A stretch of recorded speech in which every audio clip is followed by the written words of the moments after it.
Vuguvugu la kina mama ambao wanaunga mkono chama cha Jubilee kinamtaka kiongozi wa NASA Raila Odinga kutulia na kutoa nafasi ya marudio ya kura ya urais kufanyika kwa mpangilio uliowekwa.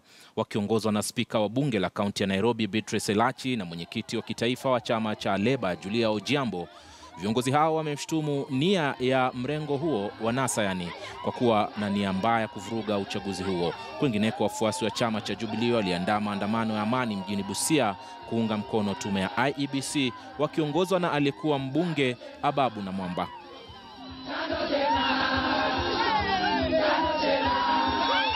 Tunataka kuambia maneno ya kukimbia tarehe 26, sisi tunataka Kenya imalize hii story, maisha ya watu irudi sawa. Tunataka kuambia hii maneno ya kufanya biashara ndogo ndogo kila mahali vijana wanafanya, wamama wawezi fanya, ikome. Watoto wetu wafanye mitihani. Tunataka kuambia kina mama wamelea watoto wako form 4, wako standard 8. Wanataka kufanya mtihani kwa utulivu. Tunajua kuna matapeli ambao wanajipanga kuleta fujo katika vituo vya kupiga kura.